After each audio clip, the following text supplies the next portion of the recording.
Students, today I am going to explain 5th chapter Vriksha. See, first para.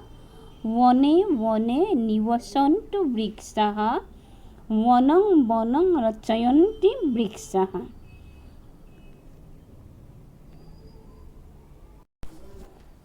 Vane vane rachayanti vrikshaha. Vane vane means in each forest.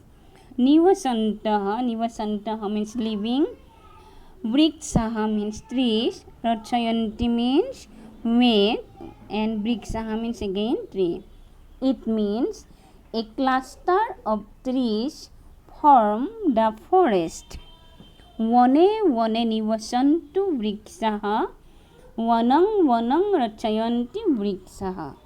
A cluster of trees forms the forest.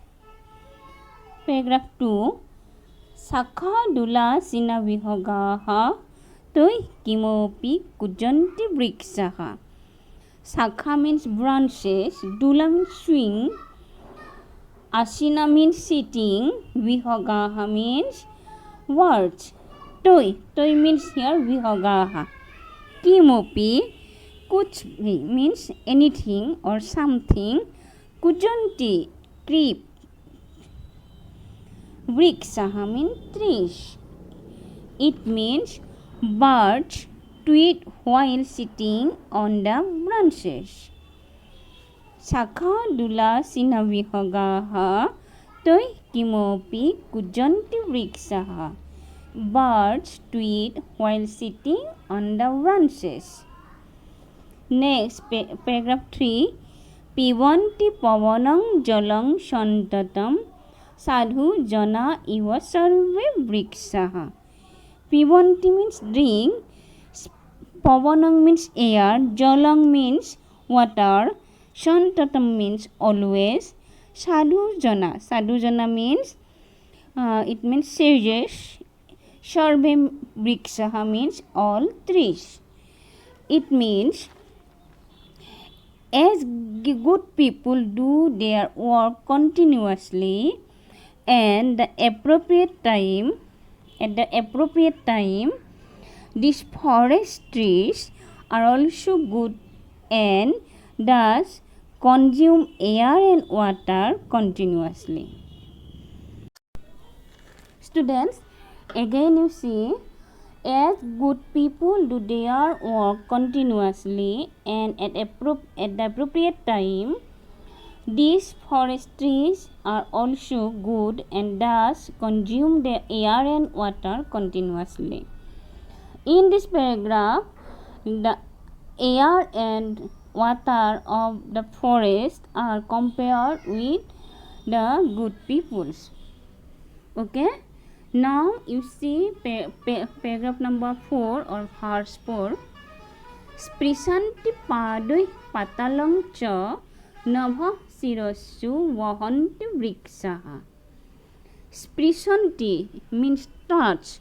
Nabha means sky. Padoi means by foot. Patal means underground. Shirassu Nabha means sky. Shirassu means on head. And Vahanti means carry on. Okay. Now you see the translation of the verse. The roots of these trees are dense and long. The land of these sturdy trees is also considerable.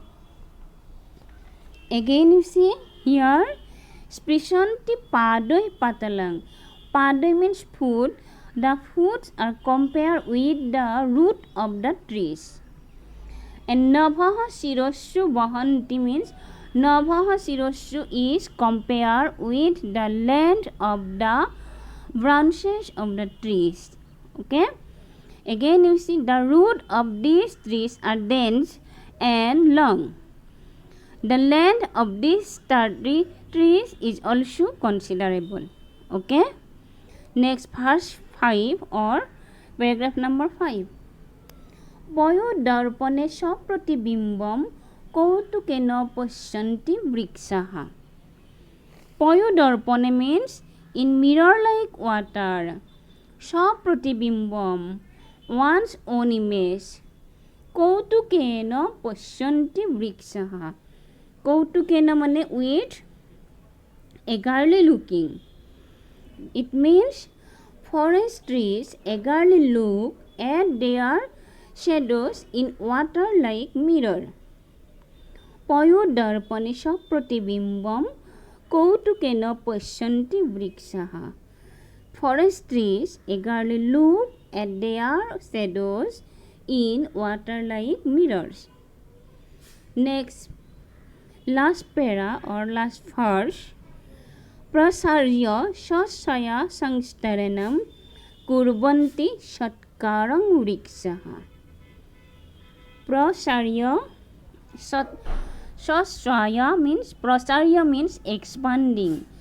Sasaya sangstaranam means each or saya means shadow and sangstaranam means bed, own shadow's bed. Satkaram means other, means it respect. It means that forest trees great people with their beautiful and cool shade. Okay, the shadows of the trees are respected by the great people. Okay, as like great people, the shadow of the trees also respected by people. Okay, this is the translation of the chapter. Next, all of you try to memorize the word meaning of the chapter given below next page of the chapter, page number in 31 and in 32. You try to recite them yourself. Okay, thank you students.